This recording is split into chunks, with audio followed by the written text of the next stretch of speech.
සියලු බලයෙන් පූර්ණව සිටින ස්වර්ගීක ධර්මිෂ්ඨ ශුද්ධ අතිශුද්ධ දෙවි පියාණනි, මෙවැනි දවසක් ඔබ වහන්සේගේ න්‍යායට අනුකූලව තබා අපව මෙසේ රැස් කරන්න තරම් ඔබ වහන්සේ කරුණාබර වීම ගැන ඔබට ස්තුතිවන්ත වෙනවා. ස්වාමිනී, 2004 සිට මේ දක්වා ඔබ වහන්සේ ඊතා විශ්වාසවන්තව මේ සේවා මාලාව කරන කොටගෙන සභා වර්ධනයේට මෙරට මෙන්ම වෙනත් රටවල් වලට ඒ වගේම වෙනත් ස්ථානවලට ගෙත්සෙමන සභාවට අමතරව බොහෝ ස්ථානවලට ඔබ වහන්සේ නැගිට්ටවා මේ වෙන විටදී පාවිච්චි කරමින් සිටින සියලු දෙනා ගැන ඔබට ස්තුතිවන්ත වෙනවා. ස්වාමිනී, විවිධ සේවාවන් ආරම්භ කරන්නට මිනිසෙන්ට පහසුය, ජෝලිතව ආරම්භ කරાવી. නමුත් අවසානයේ දක්වා ස්ථීරව ඔබ වහන්සේ විශ්වාසවන්තව සිටිනවාසේම ඔබ වහන්සේ බාර දුන්නු වැඩේට විශ්වාසවන්තව සිටීම හරි අපහසු කාර්යයක් ස්වාමිනී. ස්වාමිනී, ගෙවුණු වසරේ මේ වැඩමුළුවේ කෙළවරේදී අපි ස්වාමින් වහන්සේ ගමන් කළා පුත්තලමට, එතනින් කුරින්යම් පිටියට ස්වාමිනී උයන ඔබ වහන්සේගේ හස්තයට යටත් කළා.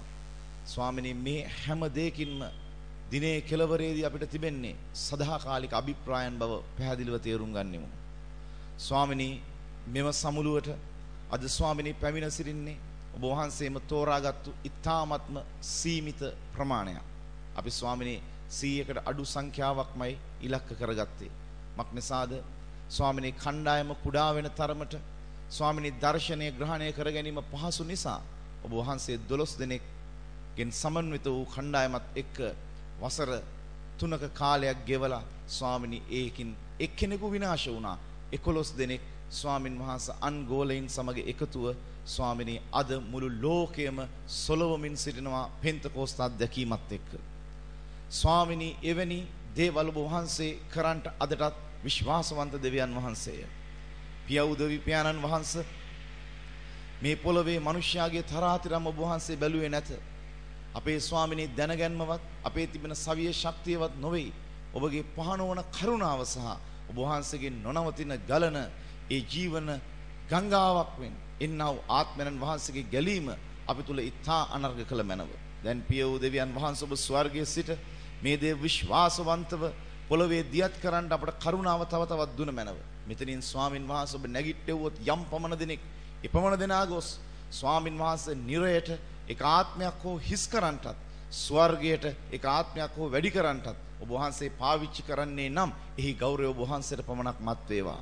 ඒ ගැලවෙන ආත්මය ඊ타ත්ම ප්‍රීති වී ස්වර්ගයේ සදාකාලික ජීවනයේ භුක්ති විඳින්න සැලැස්ව මැනව. ඔබ ගැඹුරෙන් කතා කළ මැනව. ඔබ අපට අභියෝග කළ මැනව. ඔබ වහන්සේ අපේ අතුලාන්තයට අභියෝග කළ මැනව ස්වාමිනේ. මේ සමුළුව කෙළවරේදී ඔබ වහන්සේට සැබෑ දෙවීමක් ඇති.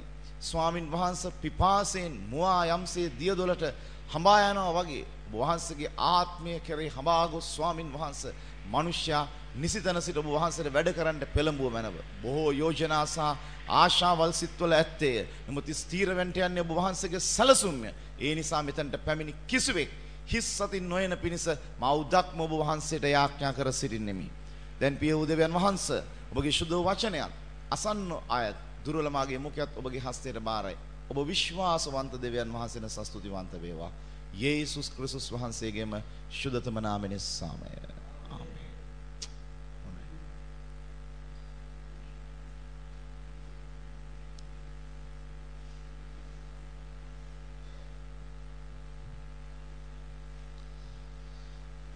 දෙවියන් වහන්සේට ස්තුති කරනවා.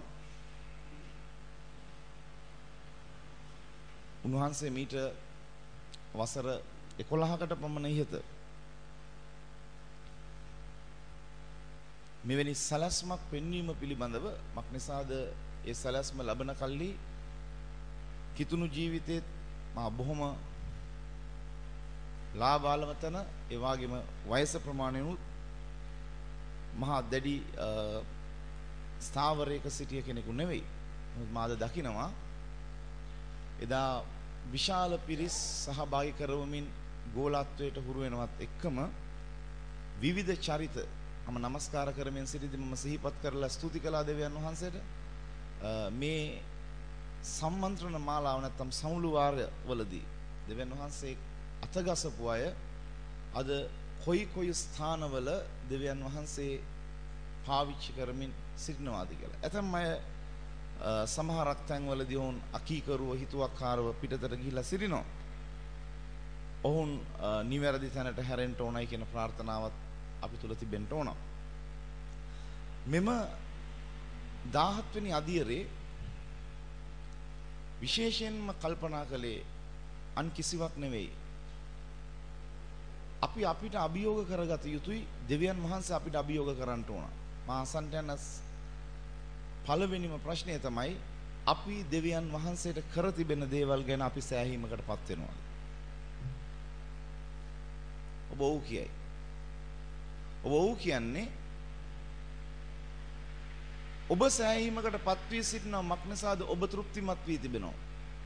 හැබැයි දෙවියන් වහන්සේගේ ආත්මය තුල සිට දෙවියන් වහන්සේගේ කැමැත්තත් එක්ක සංසන්දනය කරද්දී අපිට තෘප්තිමත් වෙන්න බෑ.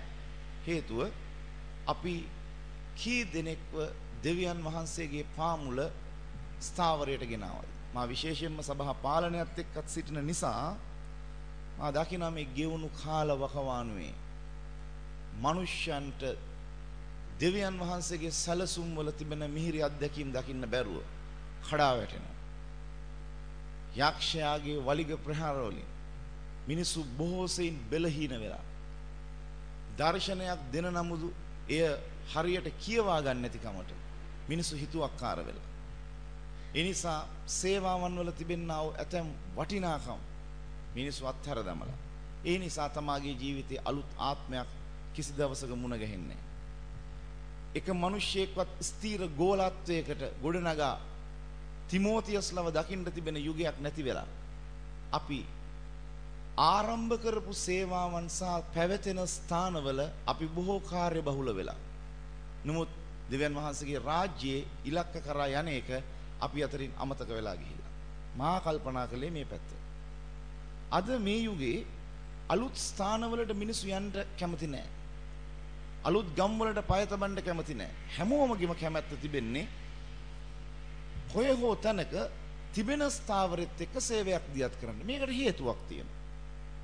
ඒකට තියෙන ලොකුම හේතුව තමයි සේවයට වඩා තමාව තෘෂ්ණාවන් වලට තමයි යටත් වෙලා. පළවෙනිම දේ තමයි ආර්ථිකමය තෘෂ්ණාව.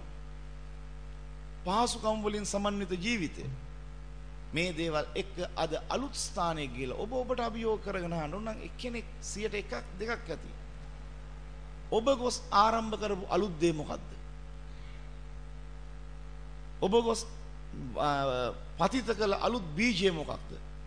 මේ කිසි කෙනෙක් වැරදීමකින් නෙවෙයි. අපි දෙවියන් වහන්සේ තෝරාගත්තේ අහම්බෙන් නෙවෙයි. හැබැයි අපි මේ සිටින රැලක් සමග නිතර කල් ගෙවනවා. නමුත් ඒ රැළ පවා නිතර සෙලවෙන සුළුයි. ඒ රැළ තුල ස්ථාවරයක් නැහැ. ඔබ ජීවත් වෙන නගරේ දේවස්ථානය ඇතුලේ පිරෙන්න දකින 50-100ට වඩා පිටස්තරේ විනාශ වෙන ආත්ම අපිට මතක් වෙන්න ඕන. අද සෑම තැනකම අපිව ආක්‍රමණය කරලා මම මේකට හේතුව ගැඹුරෙන් කල්පනා කළා ගෙවුණු මාස එකමාර තුල වගේ. මා දුටු එක දෙයයි. සභාවට නිෂ්පල දේවල් බොහොමයකින් පිරීලා. මම අද උදෑසන අහම්බෙන් සාමාන්‍යයෙන් මම මේ සමුළු තියනවා වගේ දවස්වල මම රූපවාහිනිය බලන්න මට ආශාවක් එන්නේ නැහැ. මම අද උදෑසන ඒක මේ ක්‍රියාත්මක කරලා මම ගියා මේ අර ඉස්ලාමීය ධර්මතාවයේ පිළිබඳව ඒක දාද්දිම එක ඉස්ලාමීය පූජකවරේ ක්‍රිස්තියානි සභාවට අභියෝග කරනවා. මම තව ටිකක් මේක බලන්න සිතුණා. ඔහු කරන අභියෝගය මොකක්ද දන්නවද? ඔහු දුන්න අපිට නින්දිත අභියෝගයක්. ඔහු දීපු නින්දිත අභියෝගය තමයි ඔහු කිව්වා කුරාණයත් එක්ක සංසන්දනය කරලා ක්‍රිස්තියානි ලෝකය වරද්දාගෙන තිබෙන්නේ සියවසට අනුකූලව බයිබලය වෙනස් කරමින් සිටිනවා. නමුත් අපි වනාහි කුරාණය මත එදාමෙන් අදත් පිහිටා සිටිනවා කියලා. ඔවුන්ට ගැලවීම නැතුව ඇති. මම කියන්නේ ඔවුන්ට ගැලවීම තියෙන ඔවුන් යේසුස් වහන්සේ පිළිගන්නේ නැති නිසා. ඇත්ත ක්‍රිස්තියානි සභාව සියවසට අනුකූලව බොහෝ දේ වෙනස් කරන්න පටන් ගන්නවා.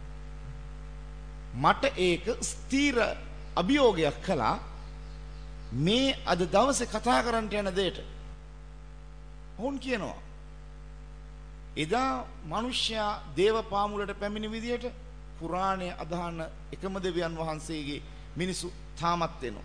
නමුත් ඔවුන් ඉංග්‍රීසියෙන් පාවිච්චි කරන වෙස්ටර්නයිස් වර්ල්ඩ් කියලා.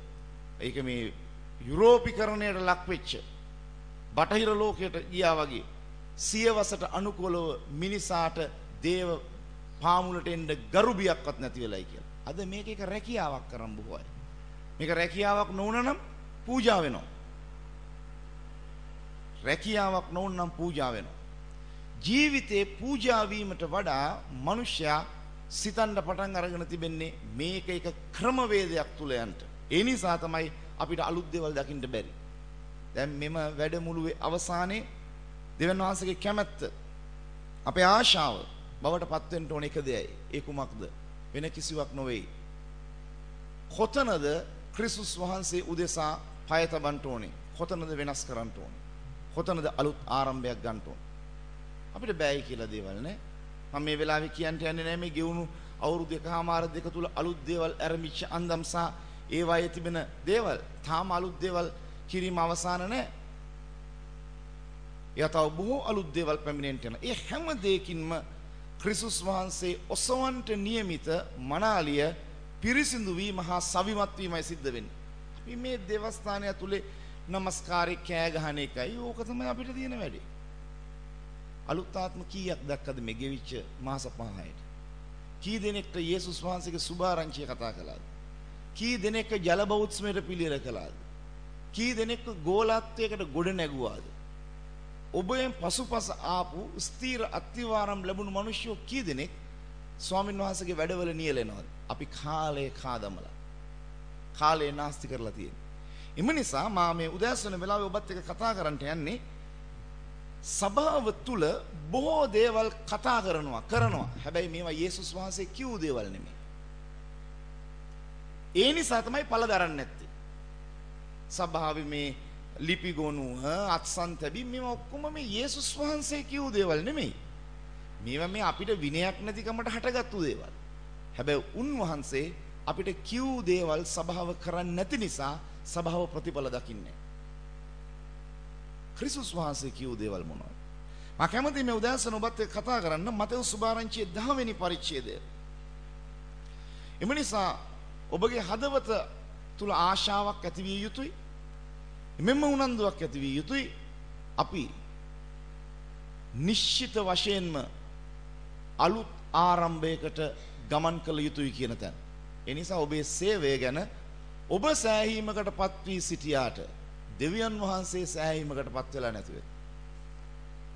ඔබ මේ සංවිධානයකට බැඳිලා ආයතනයකට බැඳිලා වගේ ඔබ ජීවිතේ ඔබ මේ පරිච්ඡේදය ඔබ දන්නවා. මම හිතනවා මේ සම්මුළුව තුල කතා කිරීම පහසුයි. ඒකට හේතුවක් තියෙනවා. මේ සිටින්න හැම කෙනෙක්ම සේවය කරන සහ යම් තාක් දුරකට බයිබලය පිළිබඳව හොඳ ඇසුරක් තිබෙන අය. ඒ නිසා හරි පහසුයි ඔබට ස්වාමින් වහන්සේගේ වචනය ගෙනෙන්න. මම කැමතියි මතෙවුස් සුභාරංචියේ 10 වෙනි පරිච්ඡේදයේ පළවෙනි වචනය වෙතට යොමු වෙන්න. තවද උන්වහන්සේ තමන් ගෝලයින් 12 දෙනා තමන් ළඟට කැඳවා අශුද්ධාත්මයන් දුරු කරන්නට ඔවුන් කෙරෙහි සියලු ආකාර ලෙඩ සහ සියලු ආකාර රෝග සුව කිරීමට ඔවුන්ට බලය දුන්සේක. දැන් බොහොම පැහැදිලි මේ ලැබුණු අධිකාරීත්වය සභා පිහිටවන්න නොවේ. දැන් අද ලෝකයේ බහුලව තිබෙන දෙයක් තමයි ක්‍රිස්තුස් යේසුස් වහන්සේ අපිට ඇරයුම් කරලා තෝරාගත්තු නිසා උන්වහන්සේ අපිට නිදහස් කරනවා ඒ අධිකාරීත්වය.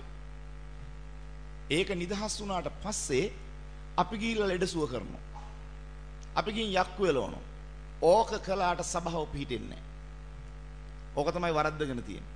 මේ ලෝකයේ සභා කැඩීම් දැක්කොත් සභාවන් බෙදීම් දැක්කොත් කෙලවරේ වෙන කිසිවක් නෙවෙයි. මෙන්න මේ ලැබුණු සරල අධිකාරීත්වයට තමා සිතනවා තමාට යම් ගමක් වෙනස් කර යමක් ස්ථාපිත කරන්න පුළුවන් කියලා. ඒක සිතලා ගිහිල්ලා තමයි සභා ස්ථාපිත කිරීමේ ආධිපත්‍යය ලැබුව මිනිස්සෙක් කවමදාක්වත් ගොඩ නැගූ දෙය බෙදන්නෙත් නැහැ, කඩන්නෙත් නැහැ. ඒ අයට ඒක නැහැ. දැන් ඔබට තියෙන්නේ මොනවද? ඒ නිසා ඔබ ජීවිත වෙනවා යක්ෂාත්මයක් වැටෙද්දී, රෝගයක් සුව වෙද්දී.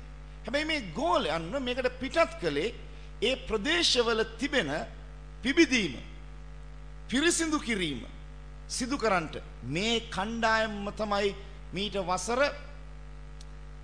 2මාරක විතර කාලය පැන්නට පස්සේ ඔවුන් කෙරෙහි පැමිණෙනවා අර අපෝස්තලවරුන්ට පැමිණෙන අධිකාරීත්වයත් එක්ක ශුද්ධාත්මයන්න් වහන්සේ සමග සිටමින් ඔවුන් ස්ථාවරයකින් ස්ථාපිත කරනවා.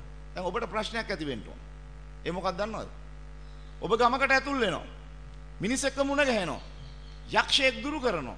රෝගයක් සුව වෙනවා. නමුත් සභාවක් ඇති වෙන්නේ. සභාවක් ඇති වෙන්නේ. සභාව කියන එක සංඛ්‍යාත්මකව මනින්න එපා.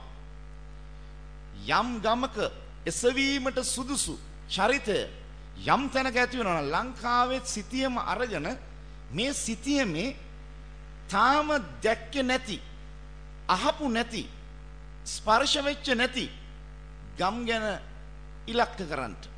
ඒ තැන්වලට පිටත්ව ගොස් ඒ ගමේ පිබිදීම ඇති වුණාට පස්සේ එතනින් කෙලවර නැහැ. අද වෙලා තියෙන්නේ හැම ගමකට යනවා. විවිධ ස්ථානවලට යනවා. ඊළඟ පිබිදීමක් දකින්නවා, යකෙක් දුර වෙනවා, රෝග සුව වෙනවා, මිනිස්සු පිබිදීමට ලක් වෙනවා. නමුත් හානිදායක පැත්තයි අපි එම ස්ථානේ ස්ථාපිත කිරීමේ අධිකාරීත්වය පාවිච්චි කළේ නැහැ. ඒ නිසා එසෙනග දේව බලය දන්නෝ, දෙවියන් වහන්සේගේ දාසයින් වඳුරනෝ. නමුත් ඔවුන් දෙවියන් වහන්සේ ගැන දැනගන්න නැතිව ඒ ගම්වල එතනින් එහාට ක්‍රිස්තුස් වහන්සේගේ රාජ්‍ය දකින්නේ. මේ කුරීරු දුර්වලකම අපි කාලාන්තරයක් තිස්සේ මේ පොළවේ කරමින් සිටිනවා. ඔබ සතුටු වෙලා ඇති. ඇයි මං අද දවසේ ගියා, මාව දෙවියන් වහන්සේ පාවිච්චි කළා, යක්ෂයෝ දුරු වුණා, රෝග සුව වුණා, පොයේ ගැන දෙවියන් වහන්සේට ප්‍රශංසා වේවා. ඇත්ත. නමුත් උන්වහන්සේගේ රාජ්‍යයට මොනවද දුන්නේ? රාජ්‍යයට මුකුත් දුන්නේ නැහැ. ඔබ දෙවියන් වහන්සේට ප්‍රශංසා කළා විතරයි. අපිට උන්වහන්සේ කිව්වේ නැහැ උන්වහන්සේට ප්‍රශංසා කරලා පමණක් නවත්වන්න කියලා සදාකාල ජීවනයට අස්වැන්න සූදානම් කරන්න කිව්වේ. ඒ නිසා මේ ලෝකේ කොතනකට පය තබුවත් මේ කොටස අපිට කරන්න බැරි හේතු තමයි දැන් අපි හොයන්ට යන්නේ. පළවෙනිම දේ තමයි අපේ ජීවිතේ අපි යන කල්හි අපි යා යුතු අරමුණු පිරිසිදුව තියෙන්න ඕන. මම මෙම ස්ථානේ කාරණා දෙකයි කතා කරන්නට යන්නේ. ඒ කාරණා දෙක පැහැදිලි ලෙස මේ පරිච්ඡේදය අපි සොයන්ට යනවා. අපි ගමකට හෝ පුද්ගලයෙක් අතරට කෙනෙක්ව පිටත් කරද්දී ඔබ ළඟ තියෙන්න ඕන පාරිශුද්ධ අරමුණ. මොකක්ද පාරිශුද්ධ අරමුණ? ඒ ගම තුල කිසිදු ප්‍රතිලාභයක් අපි විසින් නොබැලිය යුතුයි, නොසිතිය යුතුයි. දේව රාජ්‍යයට යස්වැන්න ඇරෙන විට. නමුත් අද සභාව ක්‍රමානුකූලව සංවිධාන මට්ටමට පත්වී තිබෙන නිසා ඒවා තුල මිනිස්යා නිතරම ලාභයක් ඉපදවීම සිතේ අරමුණු වී තිබෙනවා. මම කියනවා ඇස්වල තෘෂ්ණාව ගතේ තෘෂ්ණාවට දෙවෙනි නොවෙන්න ආර්ථික තෘෂ්ණාව අද දේව දාසයින්ව යටපත් කරලා තියෙනවා. ඒ නිසා කොතනකට යන්න සිටුවත් ප්‍රමුඛත්වයේ සිටන්නේ මම ගියොත් මට මොනව ලැබෙයිද? ඔවුන්ගෙන් මට මොනව ඉපදෙයිද? ඒක භෝගද, බීජද, මුදල්ද කියන සම පැත්තක් ගැනම Tamanගේ මනස වැඩ කරන්න ගත්තා. මේ ස්වභාවයේ යේසුස් වහන්සේ දුටුවා. එදා උන්වහන්සේ දුන්නු පළවෙනි අවවාදය තමයි 8 වෙනි පදය. මේ කියනවා රෝගීන් සුව කරපල්ලා, මලවුන් නැගිටවපල්ලා, කුෂ්ඨ රෝගීන් පවිත්‍ර කරපල්ලා, යක්ෂයන් දුරු කරපල්ලා, නුඹලා නොමිලේ ලැබුවෝය නොමිලේ දීපල්ලා. ඔබ දන්නවද අද දේව දීමන ටැලන්ට් මිල කරන මට්ටමට මේ සමාජය පත් වෙලා තියෙනවා. එමෙන්ම සභාව පත් වෙලා තියෙනවා. මම සමාජය කියද්දිත් සභාව කියද්දිත් අර්ථයක් ඇතිවයි කිව්වේ. ඒ නිසා අද ඔබ මොනවද මිල කරන්නේ? ඔබගේ ගමන ඔබ මිල කරනවා. ඔබගේ දේශනය ඔබ මිල කරනවා. මේක තමයි තමන්ලගේ වහල්කම. තමන්ලා කියන ඇති මගේ ගත නම් හරි පිරිසිදුයි. නමුත් තමන්ලට පෙනෙන්නේ නැහැ තමන්ලගේ ජීවිතවල මෙන්න මේ ආර්ථිකමය තෘෂ්ණාව නිසා ඵල දරන්න බැරි වෙලා තියෙනවා. ඒ නිසා තමයි ගියාට කිස්සනක ඇති වෙන්නේ නැත්තේ කිසිම දෙයක්. නැත්නම් එකම දෙවියන් වහන්සේ ඔබගේ අරමුණු බොහොම විනිවිද පේන පිරිසිදු අරමුණු බවට පත් වෙලා තිබෙනවනම්, ඔබ යන ගමන පිළිබඳව ඔබට සිතුවිල්ලක් තිබෙනවනම්, ඒ යන්නේ මොකටද කියලා ඉවර වෙලා ඔබ සිතනවනම්, මෙතන උන්වහන්සේ කිව්වා, උන්වහන්සේ දැනගත්තා තව අවුරුදු 2000ක කාල සීමාව ඉදිරියට යද්දී මේ ලෝකය නපුරු වෙනවා. මේ ලෝකයේ මිනිස්යාගේ හදවත තෘෂ්ණා සහිත වෙනවා. එකෙන්ම අවසාන කළා මේක ලාභ උපදවන, මේක විකුණන හෝ විකුණන්න නියමිත දෙයක් නොවේයි කියන එක පැහැදිලිවම කිව්වා. අද කී දෙනෙක් ඉන්නවද දේව සේවය කරලා අපිට කිසිවක් නැහැ? අපිට මොකුත් නැහැ. ඔබ දන්නවද මේ පරිච්ඡේදය හරියට අධ්‍යයනය කළොත් මේ මුල් සේවකින්න යවපු විදිය, ඔවුන් පිටත් කරපු අන්දම ගැන කල්පනා කර බලන්න. උන්වහන්සේ නොදැන සිටියද මේ මිනිස්සු ජීවත් වෙන්න ඕනේ නැහැයි කියලා? දැනන් හිටියා. අද සභාව වසන ප්‍රශ්නේ මේක තමයි. උන්වහන්සේ දන්නේ නැද්ද අපි කන්ට ඕනයි කියලා? දන්නවා. මම මෙහිදී කියන්නේ බොහොම සරල නිදසුණක්. එලියා දෙවියන් වහන්සේගේ දාසයා, යේසුස් වහන්සේ ඊටත් වඩා උසස් දෙවියන් වහන්සේගේ පුත්‍රයා. එලියා කෙරිත් කියන ඔය ළඟ කුසගින්න ඊටිද්දී කපුටන්ට නියෝග කළ දෙවියන් වහන්සේ යේසුස් වහන්සේ දින 40ක් සිටිද්දී දේව දූතයින්ටවත් නියෝග කළේ නැහැ කැම රැගෙන යන්න. නියෝග කළේ නැහැ. උන්වහන්සේ දන්නවා මගේ දාසයා අතන කුසගින්නේ සිටිනවා, මම යවන්න රොටිත් මසුත්. මගේ පුත්‍රයා වනාන්තරේ කුසගින්නේ සිටිනවා, මම ඔහු ළඟට උපස්ථාන කරන්න දූතෙක්වත් යවන්නේ නැහැ. නමුත් යේසුස් වහන්සේ ළඟට ආවා බොහෝම ප්‍රියජනක යෝජනා තුනක්. එවිට යේසුස් වහන්සේ ආත්මීක ඥානාන්විත දෙවියන් වහන්සේ නිසා උන්වහන්සේ දැනගත්තා මට මේවා ගේන්නේ කවුද? මේක මට දෙවියන් වහන්සේ යොමු කරන දේවල් නෙමෙයි. එනම් දේව සේවයේදී බොහොම පැහැදිලි ගමකට ඇතුල් වුණාම අද අපිට ආරංචි වෙනවා. ගමට ඇතුල් වුණාම ඒ ගම දූෂ්‍ය වෙනවා දේවදාසීන්ගේ අතින්. නගර දූෂ්‍ය වෙනවා. රටවල් දූෂ්‍ය වෙනවා. ඇයි හේතුව? අන් කිසිවක් නොවේ. නොමිලේ ගත්තු දෙය නොමිලේ දිය යුතුයි. මට කිසිවක් මේකෙන් උරුම නැහැ. මට ලැබෙන දෙයක් දෙවියන් වහන්සේ දෙනවයි කියන අරමුණ ජීවිතේ නැති හින්දා. ඔය නිසා තමයි බස් ගාස්තු වියදම් කරන් යනවා ගියාට කිසි වැඩක් කරලා නැහැ. අපි කියන ඇවිද්ද පහේ දහස් වටි කියලා. ඇවිදලා තියෙනවා. ඇවිදින තරමට දහස් වටින්නේ මේ මොකක් හරි 1000ක් වැඩ වෙලා නා. බණ්ඩා කොළඹ ගියා වගේ 20ට 70ක්ම නෑ වගේ අපි කියනවා ඉන්නකම්ම පයින් ගියේ. මොනවද උනේ? යටිපතුල් ගෙවිලා තියෙනවා එච්චරයි. ඒවයේ ප්‍රතිඵල දකින්න ඕන. යේසුස් වහන්සේගේ ආරාධනාව අපිට මොකටද? නුඹලා මා තෝරාගත්තා නොවේ, මම නුඹලා තෝරා එසේ කළේ ඵල දරන පිණිසත්, ඒ ඵලවල පවතින පිණිසත්. මේ ඵලත් නැහැ, ඵලවල පැවතීමත් නැහැ. එහෙනම් අපි අසාර්ථක ස්ථාවරයකට වැටී සිටිනවා. මේක දුක්බර නෙමෙයිද? ඔබ කල්පනා කරලා බලන්න මේ ගෙවිච්ච ටිකේ අලුත් ස්ථාන කීයක තමන්ලා ගිහිල්ලා මේ ප්‍රතිඵලය දැක්කද කියලා. හිතට එකඟව කියන්නේ ගෙදරකට ගොඩවද්දිදී චේතනාව මොකද්ද කියලා. නිකන් බොරුවට නිකන් මේ උගුරට හොරා බේත් ගිලින්න ඕනේ නැහැ නේ. ඇත්ත කතාව. සිස්ටර්ලා නම් එහෙම බලාපොරොත්තු නැතත් ඒකක් හරි අභිප්‍රාය කරගෙන යනවද දන්නේ නැහැ. අඩු ගානේ යන ස්ථාන නැහැ කියන්න බෑනේ. ඒක නිසා තමයි මේ ස්ථානේ කිසිම පළදැරීමක් නැත්තේ. ඇයි? නොමිලේ දෙන්න යන්නේ නැහැ. හිත ඇතුලේ වැඩ කරන්නේ දෙවියන් වහන්සේ මට මෙතන සපයන්න ඕන. ඔබ දන්නවද දෙවියන් වහන්සේගේ රහස? බලාපොරොත්තු නැති කරගෙන දේව කැමැත්ත කරන්න යද්දී සපයන්නේ. එහෙම ගිය මිනිසයා ආබ්‍රහම්. බලාපොරොත්තු නැති කරගෙන දේව කැමැත්ත කරන්න ගිය මිනිහට සැපෙව්වේ. අපි යන්නේ කොහොමද? බලාපොරොත්තුව පිටත් වෙද්දි මැති කරන් ඉවරයි. මොකටද? දේව රාජ්‍යයට ආත්මයක් නෙමෙයි. යන තැනින් දවල්ට ගන්න හම්බෙයි. මාගේ වියදම මට සපයයි. මේ අරමුණ තියනකන් ශුද්ධාත්මයන් වහන්සේ ස්ථාපිත කරන්න වරම් දෙන්නේ නැහැ. ඒ නිසා තමයි ඔබට අර අපෝස්තලි වරුන්ගේ තිබෙන ඒ මහා ආධිපත්‍යයේ කොටස්කරුවන් වෙන්න බැරි. දැන් මොකද වෙලා තියෙන්නේ? ඔබට ටික හරි කිව්වොත් මේ තියෙන සියලු දේ අතහැරලා කිසිම සභාවක් දෙන්නේ නැහැ. අලුත් ගමක ගිහිලා දුක් විඳින්නයි කියලා. ඔබට එන මානසිකත්වය මොකද්ද? යයිද? එහෙම ඕනේ නැහැ. 10-15 දෙනෙක් ඉන්න දැන් යන්නයි කොහොම 20 දෙනා අතහැරලා යන්න බැරි තරමට තෘෂ්ණා සහිත වෙලා අපිට වෙලා තියෙන්නේ දෙවියන්ව අතහරින්නත් කැමති. ඉන්න මිනිසුන් අතහරින්න කැමති නැහැ. ඒක තමයි තියෙන මානසිකත්වය. ඔය මානසිකත්වයට දේව රාජ්‍ය ගොඩනගන්න බෑ. මේ ලංකාව ගැන දුක් වෙන්න. ක්‍රිස්තියානි කාරින්ට තියෙන ලෙඩක්. මං කුඩාවදී නම් ක්‍රිස්තියානි පවුලකනේ ඉන්නේ. මං දන්නවා ඒක අහලා තියෙනවා. හැම එක්කෙනාටම ඉලක්කම් කියද්දි අගට බිඳුවක් වැඩිපුර එකතු වෙනවා. 100 10 වෙනවා. 500 5000 වෙනවා. අර කොටිය යනවා කියලා ඇත්තට හොයාගන්න බැරුව යනවා. ඇත්ත ගාන කීයක් ඉන්නවද කියලා ලංකාවේ ක්‍රිස්තියානි කාරෝ. 2,25 ලක්ෂයක් විතර ඉන්නවා. අපිට අඩු ගානේ මේ 2,25 ලක්ෂයේ සෙනගගේ දසයෙන් එකවත් සභාවේ ඉන්නවද? නෑ. අපි මීට වඩා හිතන්න ඕනනේ. දෙවියන් වහන්සේ මොකටද ලංකාවේ ඉපදෙන්නේ?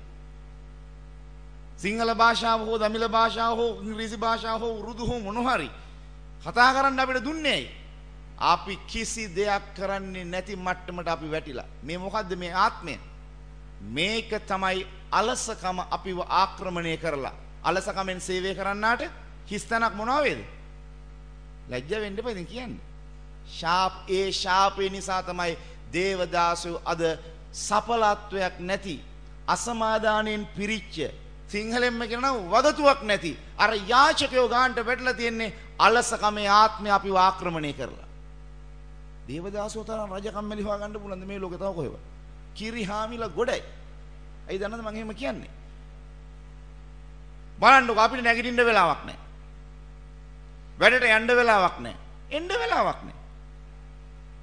මේක නිසාම පුදුම නිදහසක් නේ තියෙන්නේ. අපිට හරි ලේසි අදිවිලන්තට කෝල් කරලා කියන්න.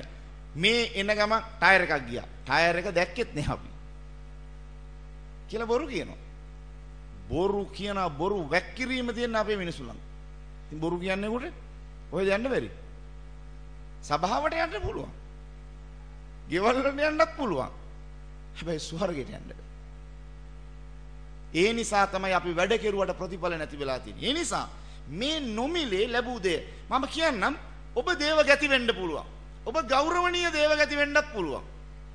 ඊටත් ඉහළ වෙන්නත් පුළුවන්. හැබැයි යම් තැනකට ඇතුල් වුණාම ආරම්භයක් ගන්නට නම් අවශ්‍ය කරන චරිතය සේවක. තමන්ලට වරදින්න කොහේ රටකට හරි ගමකට හරි ගියාම එතන ගිහලා මේ පටිතද කරන් ඉන්න එපා සේවකයා වෙන්න ඕන. යේසුස් වහන්සේ ස්වර්ගෙ හිටියේ කවුරු හැටියටද? දෙවියන් වහන්සේ හැටියට. පොළොවට ආවේ කවුරු හැටියටද? සේවකෙක් හැටියට. දැන් වැඩේ වෙලා තියෙන්නේ මේ යුනිෆෝම් එක ගහගත්තට පස්සේ අපි කැමති නෑ සේවක මට්ටමට වැටෙන්න. හැබැයි අපිව කැඳවුවේ කවුරු හැටියටද? බයිබලයේ දේවගතුරු කියලා කොටසක් කැඳවුවද? නෑ. මේක අර ජපනීස් එන්සෙෆලයිටිස් කියන අර මොළේදී මේ රෝගේ වගේ අපි ගමකට ගියාට පස්සේ අපි සේවකයා වෙන්න කැමති නෑ. අපි කැමති අර ගරු බුහුමනෙන් මිනිස්සු අපි ළඟට එනවනම්. මම යන්ට යනවා දේවලියවිල්ලේ නික්මයාම පොතට. ඔබ දන්නවා මේ මිනිස්යා ගැන මෝසස් ගැන. මෝසස්ගේ ජීවිතේ මෝසස් රජ වාසලක සැපවින්ද මිනිහෙක්. ඔහුගේ ජීවිතේ ඔහුට හරියට බලපුවම මව්වරු ගොඩයි. අක්කත් මවෙක් වගේ. බිහි කරපු අම්මත් මවෙක් වගේ. ඊට අමතරව පාරාවගේ දුවත් අම්මා වගේ.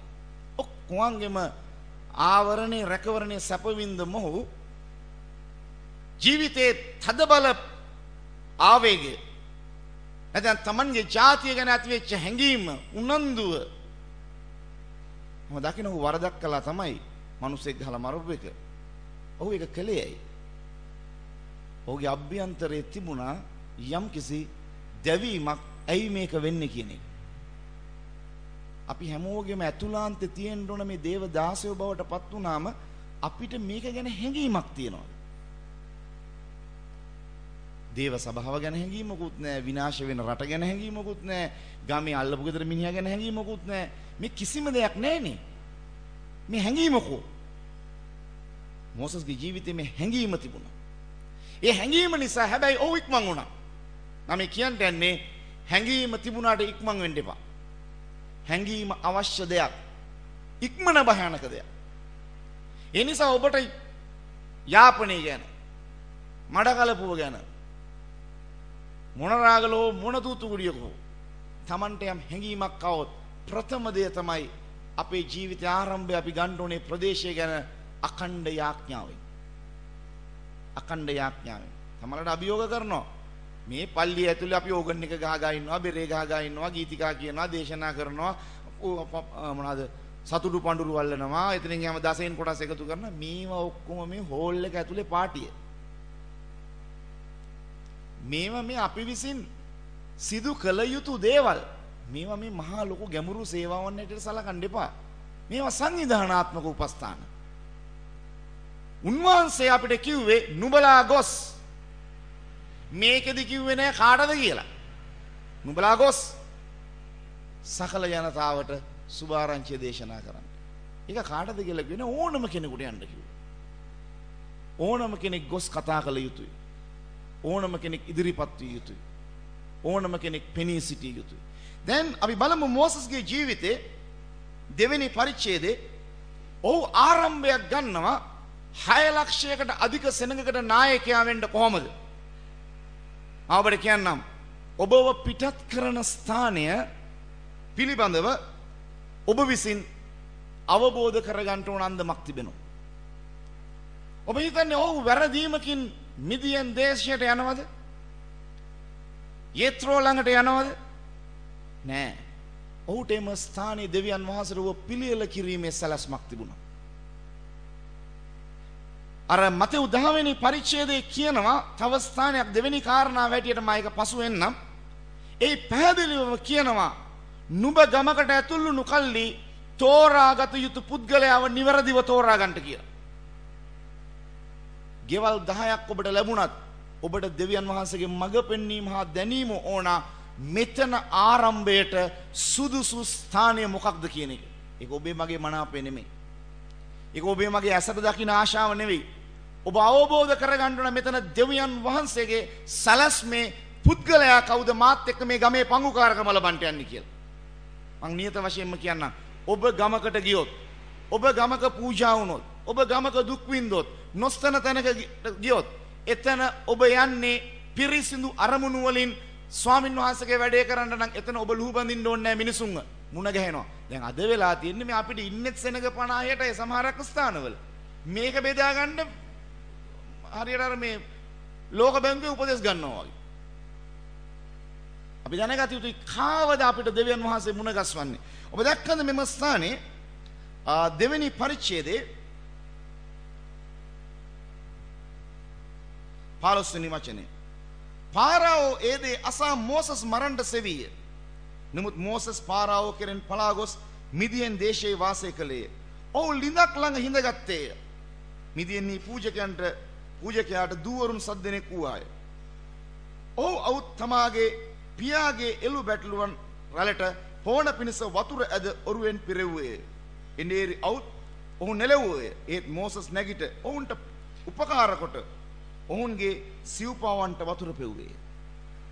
මෝසස් කියන්නේ කවුද? නිල නොලත් රජපුතෙක්. ඔහු මිදියන් දේශයට ඇවිල්ලා ඉවරලා ඔය ලිඳ ළඟ ඉද්දි කරන පළවෙනි දේ තමයි ඔහුට හැසිරෙන්න තිබුණා රාජකීය උෂ්ණයෙන් හා රාජකීය මානසිකත්වයෙන්. ඔහු මේ මිදියන් දේශයේ අර පූජකයාගේ දූවරුන් ඉදිරිපිට උපස්ථාන කරන්නා බවට පත් වෙනවා. ඔබ බස් රථයෙන් ගිහින් ඉවරලා නාඳුනන ගමේ බහින්නේ කොහොමද? ඔබට වාහනයක් තිබෙනවා නම් ඒ වාහනේ ගිහලා ගමට ඇතුල් වෙන්නේ කොහොමද? ඉතිහාසයේ සභාවන් වලට පහර දීපු දේවල්, ගම් කැලමුණු දේවල් බලන හැම තැනකම අපි ගිහිල්ලා තිබෙන්නේ කෙලින්ම ස්වාමිත්වයේ මට්ටමින් මිසක් සේවක මට්ටමින් නෙමෙයි. සේවක මට්ටමින් යා යුතුයි. අපි එතනට ගිහිල්ලා ඉවරලා මේ ගෞරවනීය දේවගතිවරයා කියන ස්වභාවයෙන් මේ උපස්ථාන කරන්නා වෙන්න ඕන. එතන ගිහිල්ලා ඉවර වෙලා අර මිනිස්යාගේ අවශ්‍යතාවයට ප්‍රථමයෙන්ම පිට වෙන්න පටන් ගන්න ඕන. මෝසස්ට දිව්‍ය දර්ශන කතා කරන්න ගියේ නෑ. ඔහුට ජීවිතේ ලැබෙන ස්ථාවරයක්. ඒ නිසා ඔබ කල්පනා කළාද ඔබයි මයි අද හුරු වෙලා තිබෙන්නේ සමහරක් අවස්ථාවන් වලදී සියලු නිලතල, සියලු බලතල මේ ඔක්කොම මානසයේ පුරවාගෙන ඒ මානසිකත්වයෙන් තමයි සේවයකට ගමක නගරයට යන්නේ. ඒ නිසා සමහරක් වෙලාවට ළඟ ඉන්න මිනිහා දිහා බලලා hina වෙන්නවත් ඇති වෙන්නේ නැහැ. මට අත්දැකීම් තියෙනවා සමහරක් වෙලාවට සමහරක් දේවගතිවරුන් ගැන ඔය අධිකරණවලදී එහෙම විරුද්ධ පාර්ශවයේ අය කියපු දේවල් අහද්දි මේ මිනිස්සු ගමේ එනවා ඇවිදගෙන මුන්ගේ මූණවල් බලන්න කැතේ බෑ කියලා. ඒ හොන් කිව්ව භාෂාවෙන්. ඇයි කියලා අපෝ ඔරවගෙන මුළු යන්නේ ගමේ ඇවිදිද්දි. ඇයි ඒක සේවක මානසිකත්වයේ හදවතේ නෑ. අර උත්තම ඒව හම්බෙයි මූලස්ථානයට ආපුවාම ඉන්නකො යේසු පීටර් පාස්ටර් කියයි. ගමේ මිනිහා දන්නවද අපි පාස්ටර්ද කවුද කියලා? ඒ මිනිස්සයා නන්නාඳුන ඔබ දන්නවද හිවලෙක්ට සායම් වැටිච්ච හැටි? හිවලෙකුට සායම් වැටිච්ච හැටි. දවසක් හිවලෙක්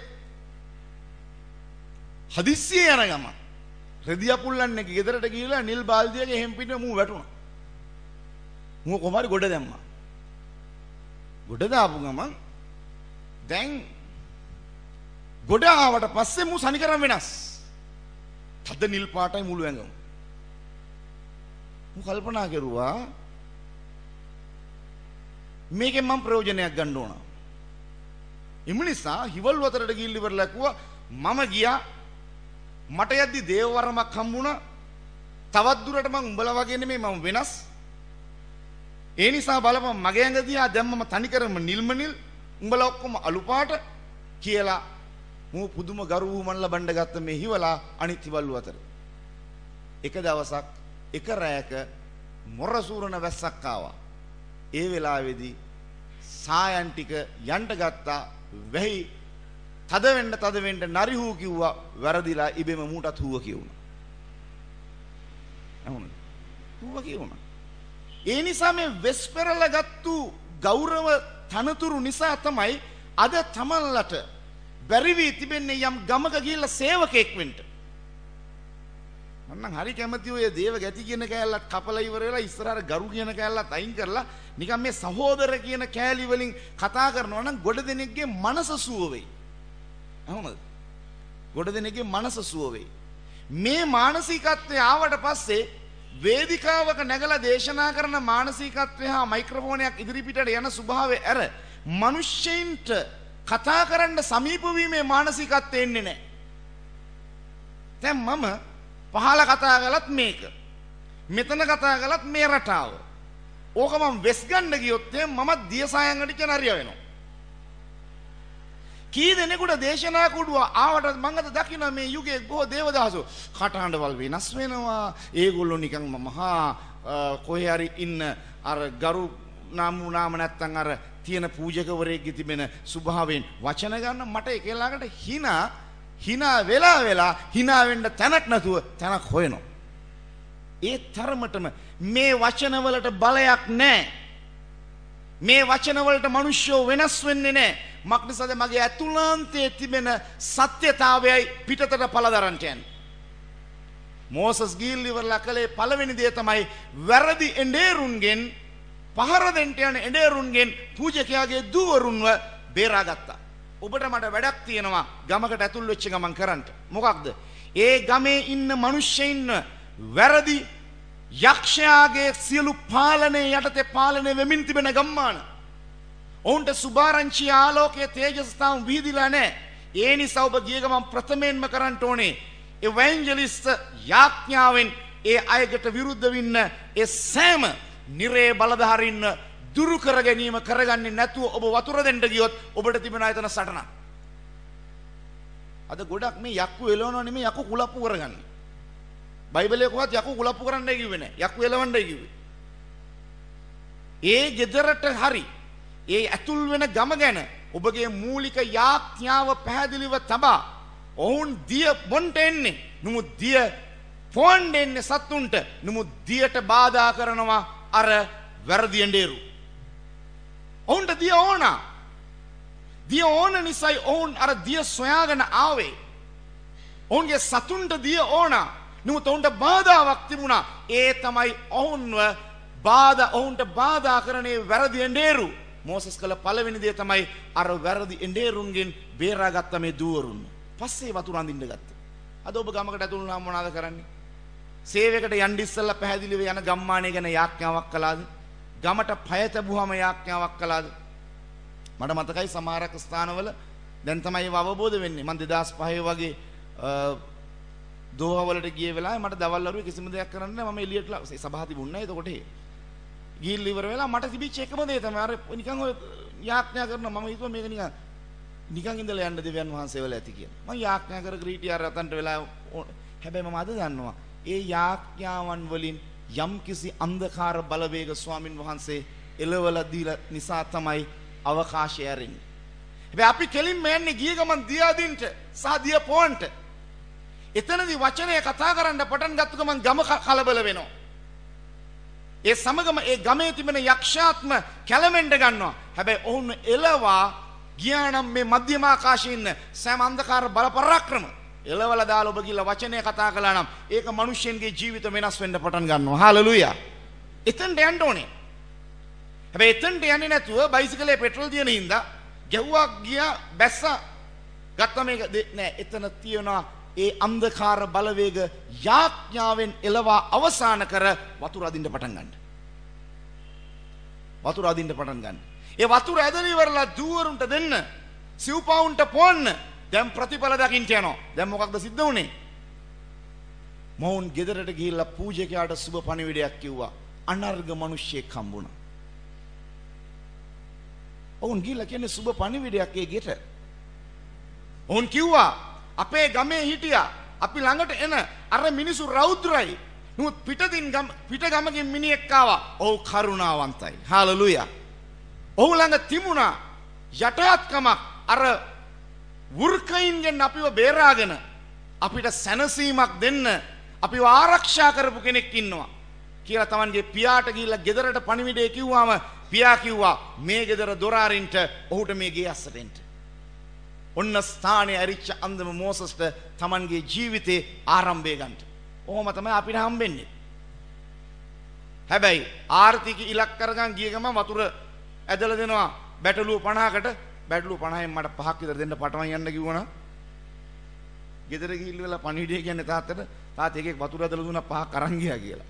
ඉතින් අර තාත්තා ගියාසේ පළු වරිනවා. පළු වරලා කියන එක මේ අරන් ගිහලා ඉන්න බැටළුව කියලා බනින්න පටන් ගන්නවා. මේවා තමයි ආර්ථික අවලාද. මේවා තමයි මිනිස්සු එල්ල කරන චෝදනා. ඒ නිසා අපිට ආරම්භයක් එතන ඇති වෙන්නේ නැහැ. අනුවන වැඩ කරන්න එපා. දේවදාසයන් හැටියට ජීවත් වෙන අය අතින් තමයි වැඩිම හානි සිද්ධ වී තිබෙන්නේ ක්‍රිස්තියානි සභාවට. අන්‍යාකාර බලවේග වලින් නෙමෙයි. ගමක් අවුල් කරනවා නම් අවුල් කරලා තියෙන්නේ, රටක් අවුල් කරනවා නම් අවුල් කරලා තියෙන්නේ යක්ෂ බලවේග හෝ අන්‍යාගමික මේ අඛණ්ඩායම් හෝ නීති සම්පාදකයෝ නෙමෙයි. අපිට ඒවා දාලා නැහැ. අපි දන්නවා ඒවා අපිට එන්න නියමිතයි කියලා. හැබැයි අපි කරන අවුල තමයි විසඳන්න බැරි. අපේ තිබෙන ක්‍රියාවන් තමයි අන්තිමට දොරක් කරන්නේ නැත්තේ. මම කැමතියි මෙතන ඉතිරි කොටස කියවන්න. ඔබ මේ කොටස කියවලා ඇති මීට කලින්. නික්මයාම දෙවෙනි පරිච්ඡේදයේ 17 වෙනි වචනේ. ඒ නිසා අද පිටත් වෙන කල්ලි ඒ මූලික මොකද ඒකට කියන බේසික්ස් ටික මූලික කාරණා සම්පූර්ණ කරන්නට එවිට නව ආරම්භයක් එන්න යනවා හැම ගමකම. දැන් ඔබ නිකන් ගමට දුහන්න එපා. 17 එනේ ඔවුන් එළවෝය. ඒත් මෝසස් නැගිට ඔවුන්ට උපකාර කොට ඔවුන්ගේ සිව්පාවන්ටත් වතුර පෙව්වේ. ඔවුන් තමුන්ගේ පිය වූ රූවේල් වෙතට ආකල නුඹලා අද මෙපමණ වේලස්සනින් ආවේ කොහොමද යැසුවේ? ඔබට පේනවද? ඔවුන්ට තියෙන අසහනයක්. ඔවුන්ට තියෙන අසහනයක්. ඒ ගෙදර පිය අහනවා වෙනද ඔයාලට ගොඩක් වෙලා යනවා. අද මෙච්චර ඉක්මනින් මේ ආවේ කොහොමද? ඔවුන්ගේ වෙහෙස අවම වුණා දෙවියන් වහන්සේගේ මිනිස්යාගේ උපස්ථාන නිසා. දෙවියන් වහන්සේගේ මිනිස්යාගේ උපකාර නිසා. ඒක සිද්ධ වෙන්න ගත්තා. මේ වගේ අපි කල්පනා කරන්න ඕන අපි ඔවුන්ට ගිල උපස්ථානයක් කරනද ඉස්සල්ලාම. එහෙනම් දොරටුවක් ඇරීම ගමක් තුල ආරම්භන්නේ උපස්ථානයෙන්. ඉතින් නවක යුස්මේ මේ උපස්ථාන කිරීමට තමයි රෝගියෙක්ට යාඥා කරන්නට. රෝගියෙකුට යාඥා කරන්න රෝගියෙක් බලන්න ඕන. රෝහල් සුභාරංචි සේවයේ තිබෙනවා. රෝගියෙක් බලනවා රෝගියෙකුට හැබැයි ඔබ යන්න එපා. මැජික් එකක් වෙන්නන මානසිකත්වයෙන්. කො මම සුව කළාට පස්සේ මං ගමේ ප්‍රසිද්ධ වෙයි මගේ අතින් රෝගියා සුව වුණයි කියලා. ඒ ප්‍රසිද්ධිය පස්සෙන් අර වැරදි එඬේරුම් ඔබ එළවීමේ යාඥාව කරලා නැත්නම් පිටිපස්සෙන් එනවා ඔබගේ ප්‍රසිද්ධියට පහර දෙන්න. ප්‍රසිද්ධියට පහර දෙන්න. මේක තමයි ඔබ මා සොයන මේ ප්‍රසිද්ධියේ මානසිකත්වයෙන් ගමකට නගරයකට ඇතුල් නොවි මිත්‍රයෙක් සේවකයෙක් යටහතෙක් හැටියට මිනිසුන් එක්ක මිත්‍රශීලී වෙන්න. සමහරකට ගමේ ඉන්න මිනිසුන්ට සහ නගරේ ඉන්න මිනිසුන්ට වඩා පිටස්තර අය පිටින් යන මිනිහට එක මිත්‍ර වෙනවා. ඇයි ඒ මිත්‍ර වෙන්නේ? ඒ දක්වන ප්‍රතිචාර සහ උපස්ථාන වලට අනුකූලව. ඔවුන් එක්ක මිත්‍රශීලී වෙන විදිය, ඔවුන්ට අපිට දෙන්න පුළුවන් දේ අපි දෙනවා. ඔවුන් එක්ක සුහදත්වයේ ගොඩනගා ගන්නවා. මේ හැම දෙයක්ම කෙලවරට එද්දී ඔවුන් දන්නවා අපිට සහනයක් තියෙනවා මේ මිනිස්යාගෙන්. එතනින් තමයි ආරම්භයක් ගන්නෙ. නැත්තම් මේ හාස්කම් දේව මෙහෙමල් කෙරුවටම සභා ස්ථාපිත වෙන්නේ නැහැ. එහෙමනම් ඉතින් මේ ලංකාවේ වෙලා තියෙන හාස්කම් ප්‍රමාණය හැටියට මේ සභා තියන්න ඉඩ මදි. හාස්කම් නොවිලා නෙමෙයි. කොච්චර මේ ලංකාවේ හැම දිස්ත්‍රික්කයක්ම මේ වෙද්දි සුභාරංචියෙන් යම් පිරිස් ආවරණය වෙලා ඒ ගම්වල දේශනාවල කොළඹට බස් පිටින් අරන් ගල මිනිස්සු සුභාරංචි ඇහුවා. මුත් සභාව නැත්තේ ඇයි? ඒ ගම් වලට රෝග සුවයක ප්‍රචාරය හා හාස්කම ඇසුවා විතර. මම ඒවා නෑයි කියන්නේ ඒවා තිබිය යුතුයි. ඒව නැතුව කොහොමද දෙවියන් වහන්සේගේ බල මහිමය ගැන ඔප්පු කරන්නේ? ඒවා වෙන්න ඕන. ඒවා බයිබලයේ සත්‍යයක්. නමුත් ඒ හාස්කම ගමේ ප්‍රසිද්ධ වුණා මිසක් හාස්කම කළ තැනන් වහන්සේ ප්‍රසිද්ධ වුණේ නැහැ. මෝසස්ව එව්ව දෙවියන් වහන්සේගේ සැලසුම් දැනගන්නවා. බලන්න ගම ඇතුලේ දෙන්නෙක් සම්බන්ධ වෙන විදිය. මෝසස්ගේ උපකාරය යෙත්‍රෝට, රුවෙල්ට, ඒ වගේම ඔහුගේ උපකාරය මෝසස්ට. එතන තමයි මෝසස්ගේ බයිබල් විද්‍යාල සමය. එතන තමයි ඔහුගේ ජීවිතයේ උපදේශන. අර සී වෙනවා බයිබලේ. ඔහු අර දුර්වල පරිපාලනමය ප්‍රශ්න විසඳීමක උපදේශන මාලාවක සිටිද්දි මේ පුද්ගලයා ඇවිත් කියනවා උඹ මේක කරන්න එපා. මේ මිනිස්සු ඔක්කොම හිටන් ඉන්න උඹ වාඩි වෙලා ඉන්නවා. උඹ කොච්චර කාලයක් මේක කරන්නද? මෝසස් දැක්කේ නැහැ එක දෙයක්. ඔහුගේ බුද්ධිය තරම් විවරණ අර යෙත්‍රෝ තරම්. මෝසස් දන්නේ නැහැ එක දවසකට මිනිත්තුව ගානේ දුන්නත් 10කට මිනිත්තු 10ක්. ඒ මිනිත්තු 10ම එක තැන පොරොන්දු දේශයට යන ගමන ඔහු කාලේ නාස්ති කරගන්නවා. ඔහුට ඒ උපදේශ නොදුන්නා නම් සමහරක් විට අවුරුදු 45ක් වෙන්න තිබුණා. ඔහුට දිව්‍ය ප්‍රඥාවේ අනුශාසනා යෙත්‍රෝගෙන් පසු කාලීන වෙන්න පටන් ගත්තා. මේක තමයි වැදගත්කම. අපේ ජීවිතය අපිට ගමේ මුණ ගැසෙන මිනිසයා, ඔහු දෙවියන් වහන්සේ තෝරපු මිනිසයා, ඒ ගම ගැන දැනගැන්මක් තියෙන මිනිසෙක්. ඒ ගමේ තිබෙන ස්වභාවය අපි දන්නේ නැහැ. ඔහුයි අපිට කියන්නේ. එවිට ඔහුගේ උපකාරය අපිට අවශ්‍යයි. අපි ළඟ ආත්මික වරම්, ආත්මික දීමනා, ආත්මික බලය තිබුණට ගමේ පරිසරය දන්නේ මිනිස්සයා. ඒ යන රටේ ඇත්ත తත්වය දන්නේ මිනිස්සයා. ඔහු මට උපකාර කරන්නෙක් වෙනවා ඒ ගම ආක්‍රමණය කරන්න, රට ආක්‍රමණය කරන්න. හැබැයි අපි මමත්වෙන් ගිහිල්ලා ඉවරලා කියනවා අපි දේවදාසයෝ උඹලා දන්න කේල් මල කියලා මිනිස්සුන්ව පහ කරනවා. ඒ මිනිස්සයාත් දෙවියන් වහන්සේගේ සැලැස්මේ මිනිස්සෙක් ගම. කල්පනා කරන්න. මෙයා මේ සමුළු වලට මේ සීමා කරගන්න එපා. යන ගමේ මොනවද කළේ? ගම කනවා. ඔක තමයි අන්තිමට එන්නේ. ගම කනවා, රට කනවා. අන්තිමට මිනිස්සු අත්උසන් යාඥා කරන අනේ ඉක්මනින් මේ දේවදාසයව මේ ගමෙන් යවන්න. ඉක්මනින් මේ දේවදාසයව මේ රටෙන් පිටුවහල් කරන්න ස්වාමිනී කියලා. ඩිපෝට් කරනවා අන්තිමට. ඒ තරමට අපේ සේවය අනර්ග වෙලා මිනිසුන්ට. පාවුල් තුමාලට මිනිස්සු යන්න දුන්නේ නැහැ. අපි ගියාම කොහොමද? මෝ ඉක්මනට තේක බීලා යන්න. ඉක්මනට මේ රටෙන්ම යන්න.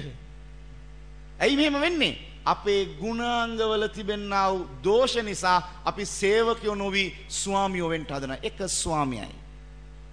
අපි උන්වහන්සේගේ යටහත් සේවකයෝ පමණයි. හාලෙලූයා.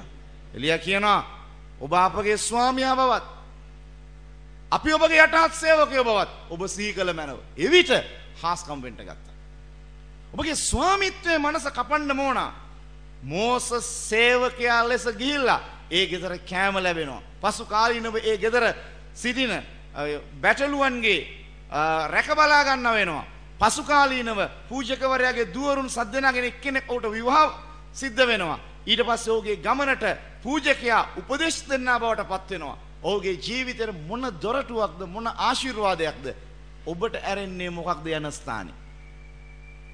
ඔබ ගත්තු ආරම්භය මොකක්ද? ඒ නිසා දැන් මේ දේවස්ථාන ලොකු ලොකුවට හැදිලා තියෙනවා. ඒ දේවස්ථාන සංසන්දනය කරලා ගම දිනින්න බෑ.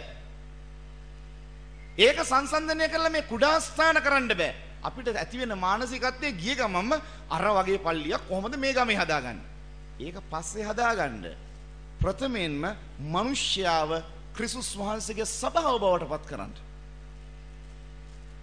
මොකද හේතුව? උන්වහන්සේ මේ පොලිමට දෙලා මිනිස්සු ඔසවන්න යන්නේ. එහෙම තියෙන්නේ අඳුනා ගැනීමේ පෙරට්ටුවලදී. උන්වහන්සේ මේ කටුනායකින් එක්කෙනෙක් කොසවයි, ජායලින් එක්කෙනෙක් කොසවයි, යාපනෙන් එක්කෙනෙක් කොසවයි.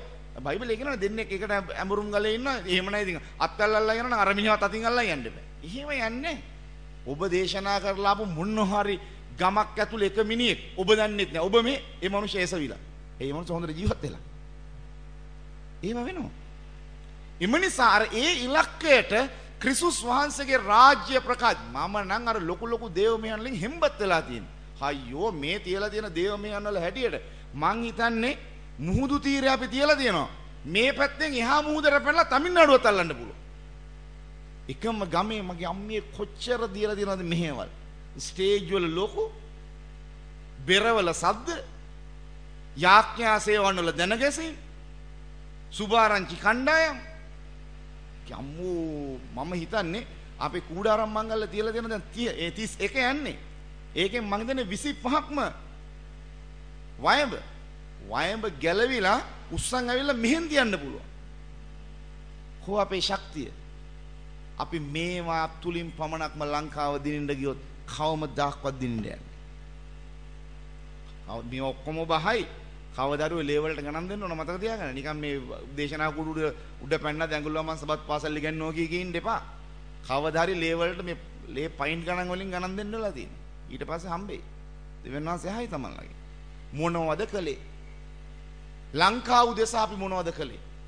ඒ නිසා හොඳට කල්පනා කරන්න. මේ මිනිස්සයා ගෙට යනවා සිව්පවන්ට පෙව්වේ. මිනිස්සයා කොහෙද? ඔව් අරලාවේ මක්නිසාද කෑම කන පිණිස උට අඬගසාපල්ලේ තමාගේ දුවර කෑම කන්නේ මොකටද? යේසුස් වහන්සේ කිව්ව එක දෙයක්. මම නැවත ස්වර්ගයේ නුඹලාත් එක්ක මේක ගන්න තෙක් මම ආයෙ ගන්නෙ නැහැ. ඒකේ මොකද්ද වෙන්නේ? සහභාගීත්වය. මෝසස් නන්නාඳුන දේශයක සහභාගීත්වයට එනවා පූජකෙක් එක්ක. ඔහුගේ සම්බන්ධතාවය ගොඩ නැගෙනවා. අන්න ඔහුට දෙවියන් වහන්සේ ගිනි පඳුර මැද්දේ ප්‍රකාශ වෙන්න හේතුව අර gedara ඉඳලා ඔහුට එතනින් ලැබෙන බැටළුව බලා ගන්නට. ඊට පස්සේ ඔහු ඒක හරියට ඔහුගේ වගකීම කරනවා. දෙවියන් වහන්සේව කෙනෙක්ට දර්ශනය වෙන්න ප්‍රකාශ වෙන්න කාලයක් යනවා. ඉතකන් අපි අපේ මූලික කාරණාවන් වල නියැලෙමින් අපි වැඩ කරන්න ඕන. අපි ගම අතාරිනවා. අපි ගිය තැන ගැන අමතක කරනවා. අපි මේ ප්‍රදේශයක ගිහලා ඉන්න කැමති නැහැ. අද ගොඩ දෙනෙක්ව යවන්නකො සේවයට. අයියෝ සිකුරාදට යනවා රෑ වෙන්න මෙහෙන් සෙනසුරාදා කොහොම හරි අමාරුවෙන් දත් මිටි කාගෙන ඉන්නවා. ඉරිදා දවල් එද්දි පියාවන අනිත් පැත්තට. ඒ ගම වෙනුවෙන් යාඥාවකුත් නැහැ. ඒ ගම දිහා බලන්නෙත් නැහැ. ඊට පස්සේ ඇවිල්ලි ඉවරලා හොඳයි මූලස්ථානේ තියෙන අම්බලම් වගේ ෂෝක් එකට ඇවිල්ලි ඉවරලා ඔය වාඩි වෙලා ඉන්නවා දවස් 3 4 5 අර ගම අමතකයි. ඒ ගම ගැන හිතන්නෙත් නැහැ. ඒ ගමෙන් අපිට වැඩකුත් නැහැ. ආයෙ මතක් වෙනවා අම්මෝ සිකුරාදා අර මිනිස්සු බලන් ඉන්නවා. මිනිස්සු බලන් හිටිය දවස් 6ක්ම අපිට මතක් වෙන්නේ එක දවසයි. ඕක තමයි අද සංවිධානාත්මක වෙලා කියලා කියන්නේ සභාව. යෙත්සෙමන්ට එහෙම වෙලා. යෙත්සෙමන එහෙමයි. මම දන්නේ අනිත් සභාවල කොහොමද කියලා මෙතුමා කතා කරලා දේවල් එහෙමනම් කියයි. මම දන්නේ නැහැ. යෙත්සෙමන එහෙමයි. ඇයි එහෙම වෙලා තියෙන්නේ? හැම දෙම ක්‍රම සහ විදියට සීමා වෙලා පූජාවෙන්ට පාවුල්ලව හොයන්නත් නැහැ. ඔක්කොම ඉන්නේ නිව් පෝල්ලා. ඉන්නේ. පාවුල් තුමාගේ වෙස්නම් ගන්නවා. ඒ පූජා වීම 140ක් මොනවාද මේ 39 වල් ගහන්න ඕනේ දෙක ගහද්දි දුවනවා. බලන්නකො. දැන් මේ මම මේ ළඟ ඉඳන් අධ්‍යයනය කරුවා. හරි අබ්බැහිවීම් තියෙනවා. සමහරක් අයට මේ ඉන්ටර්නෙට් එකේ මේ මොනවද ඒවට කියන්නේ සිග්නල් එනේම 3D ද ඒවා යන්නේ නැති පැත්තට ස්මාර්ට්ෆෝන් එක තියෙන මිනිහා කියලා කනස්සල්ලගෙන මේ ඉන්ටර්නෙට් නෑ සේවයට ගිහලා මොන ඉන්ටර්නෙට්ද කියලා දේශනා කරනවා මිස ඒක නැත්තම් යන්නේ නෑ ෆෝන් එකේ සිග්නල් නැත්තම් යන්නේ නෑ නාට්‍ය බලන වෙලාවට දේශනා කරන්න අකමැති නාට්‍ය බලන වෙලාවට තමයි කුඩු ගහපු එක කුඩු සුරුට්ටුවේ ඉන්නවා වගේ එහෙම ඉන්නවා දේවදාසයෝ නැත්තේ මොකද නෑයි කියන්න පුළුවන් ඉතින් කොහෙද දේව රාජ්‍ය ප්‍රකාශ වෙන්නේ අයියෝ මේගොල්ලන්ගේ මරුණු දවසට දෙන්න තියෙන්නේ කළු පාටියට රත්තරන් පාට එකක් දාලා බෙල්ල හිර කරලා අහෝ දුකකි කාටද සුවර්ගයට පොළොවට නෙමෙයි සුවර්ගයට දුකක් මේක තමයි දේව සේවය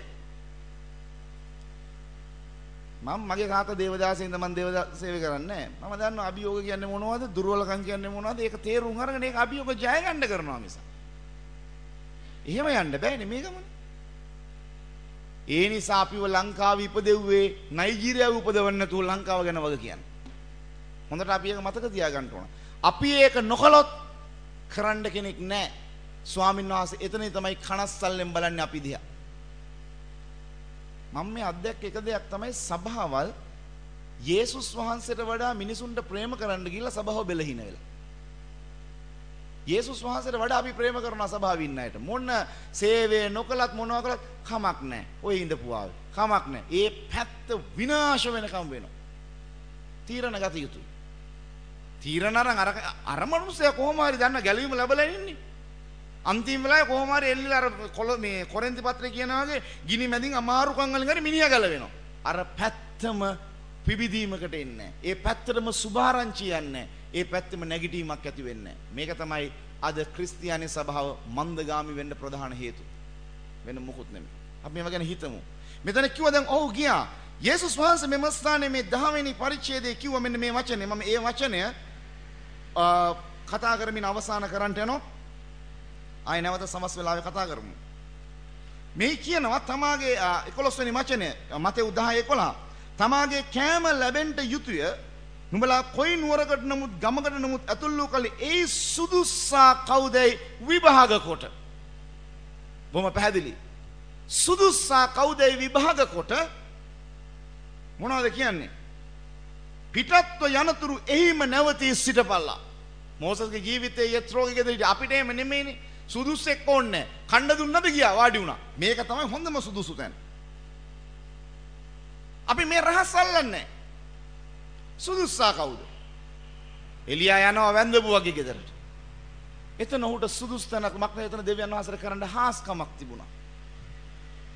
හැබැයි ඔබගේ මානසිකත්වය කන්න හොඳට ලැබෙන තැන නම් ට්‍රාන්ස්පෝර්ට් දෙන තැන නම් ඒ මානසිකත්වයෙන් ගමක කාවරි හොය හිටියොත් කවමදාක්වත් දොරටුවක් දකින්නේ නැහැ. විභාග කරන්න සුදුස්සා කවුද? මම මේ සවස් වෙලාවේ කතා කරන්න සිතන් ඉන්නවා. ඒ තමයි සමහරක් චරිත අපිට හම්බ වෙන ඔවුන් ගැලවීම ලැබලා. ඔවුන් මේ Assemblies of God වෙන්න පුළුවන්, කල්වරි වෙන්න පුළුවන්, එතනින් ගියාම නැත්නම් අපෝස්තල මොනවා හරි වෙන්න පුළුවන්. හැබැයි ඔහු ඒ ගමේ හුදකලාවේ ඉන්න මිනිහෙක්. ඔබ යද්දී ඔබට මුණ ගැහෙනවා. ඒ මිනිහයාටත් ඔබට පංගුකාරකමක් තියෙනවා සභා ભેදයකින් තොරව. මේ රහස අල්ලන්න ඕන. අපි මේ විවිධ ස්ථානවල ගිහිල්ලා පිටරටවල සභා පටන් ගන්න වෙලාවදී ඔක්කොම ගෙත්සෙම නෑ හිටියේ නෑ. සමහරක් අය ගෙත්සෙම හිටියට එහා පැත්තේ ඉන්නවා මෙහා පැත්තට එන්නේ නෑ. එහෙමත් අවස්ථා දීලා තියෙනවා. මම එක අවස්ථාවක් ගිහිල්ලා හිටියා මෙහා පැත්තේ කාමරේ ඉන්නවා. එහා පැත්තේ පාරේ ඉන්නේ මේ සීදුවෙම ඇදිලිවන්තේ. මිනිහා එන්නේ මාව නිකන්වත් බලන්න. මෙහි ආපුවාම ධනයිස ගහලා අත් දෙකෙන් හිටන් යහක්‍යා කරනවා. එහෙම චරිතෙ ඉන්නවා. අපි ඒ වෙලාවේදී අපිට දෙවියන් වහන්සේ සපේන මනුෂ්‍යත් එක්ක වැඩ කරන්න. ඒකයි විභාග කරන්න කවුද හරි කෙනා වැඩ කරන්න. ඒ ගමේ කවුද දෙවියන් වහන්සේ ඔබට දෙන මනුෂ්‍යයා? කවුද රටේ ඔබට දෙවියන් වහන්සේට පංගුකාරී චරිතය? මක්නිසාද දිනේ අන්තිමේදී එක දේව සභාවයි එසවෙන්ට යන්නේ. එක දේව සභාවයි එසවෙන්ට යන්නේ. ඒ එසවෙන දේව සභාවේ කොටස්කරුවෙක් වෙන්න. මම විශ්වාස කරනවා මා බොහොම සාරාංශගත කළොත් කතා කළ සියලු දේ එක අපිට අධිකාරීත්වයක් දෙනවා යක්ෂය දුරු කරන්න රෝග සුව කරන්න. නමුත් ඒකෙන් සභාව පිහිටෙන්නේ නැහැ. ඒක සභාව පිහිටවන්නට අපෝස්තලික වරුන්ට ලැබුණේ ශුද්ධාත්ම අනුග්‍රහය තුලින් එම ස්ථානයේ අපි සිටින්න ඕන. අපි එම ස්ථානයේ යම් බිඳ ගැනීම කරගන්න ඕන. දෙක අපි ස්වාමින් වහන්සේ ඉදිරියේ නොමිලේ ලැබූ දෙය කිසිම දෙයකට වාණිජකරණය ආර්ථිකමය අරමුණු වලින් තොරව තමා ගමකට ඇතුළු වුණ ශුද්ධාත්මයන් වහන්සේට ප්‍රසන්නයි. සල්ලි කියන දේ ඉස්සරහට දාගෙන කිසිම තැනක සේවයට යන්න එපා. ඕක තමයි කොච්චර පිටින් කිව්වත් මම නම් සල්ලි වලට ආසම නැකට යටි හිතේ කියන්නේ යුරෝස් ඩොලර්ස් එතනින් ගියාම යෙන් අරව මේ ඒවා හිතේ වැඩ කරනවා. කැල්කියුලේටරේ හිතේ. පැටි ගණන් හද මේ අරමුණට ස්වර්ගය ප්‍රසන්න නැහැ. දෙවියන් වහන්සේ සල්ලි වලට අකමැති දෙවි කෙනෙක් නෙමෙයි.